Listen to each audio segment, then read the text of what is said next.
اچھا، on line picture ہم نے پڑھ لیا، یہ آپ چلتے ہیں مائی فولڈر کے اوپر۔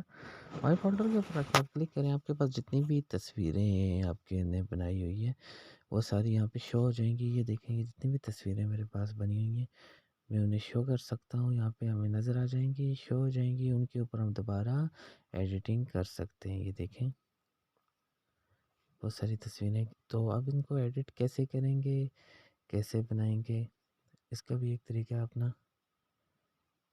مثال کے طور پہ کوئی ایک تصویر لے کے تھوڑا سا ایڈٹ کر کے اس کو دیکھ لیتے ہیں۔ یہاں سے آپ اس کو نیچے کر کے دیکھیں، جو بھی تصویر آپ یہاں سے اس کے اندر چینجنگ کرنا چاہتے ہیں۔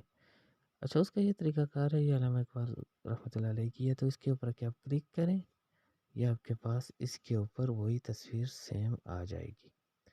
مائی فولڈر میں یہ چیز ہے، ایڈٹ والی الگ آپشن تب ہم نے پڑھا تھا، تو یہ ہم نے اس کے اوپر رکھ کے سلیکٹ کر پیچھے والے کو سیٹ کریں، اس کو سیٹ، اب اس کو سیٹ کرنا ہے تو آپ یہاں سے اس کے اوپر اسی طرح آپ لے کے دوسری تصویر کو آ سکتے ہیں۔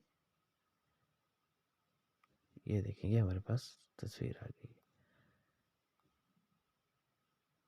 تھوڑا سا آگے کریں یہاں سے،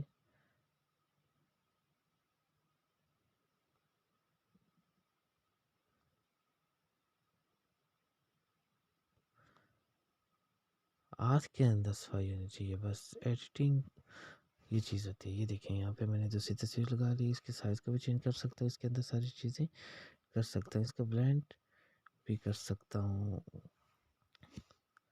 تو یہ ساری چیزیں ہمارے پاس سامنے آ گئی۔ آپ اس کے اوپر پریکٹس کرنے سے اوپیسٹی کریں گے تو وہ چیز بھی ہمارے سامنے آ رہی ہے۔ یہ دیکھیں پیچھے کا اس کا بیک گراؤنڈ اس کے اوپر آ رہا ہے، تو آپ اس کا تھوڑا سا یہ کریں گے تو اس طرح کا آ جائے گا۔ اب اس کے اندر تصویر چینجنگ ہو رہی ہے، تو یہ جتنا زیادہ واضح ہوگا اتنا ہی اچھا لگے گا۔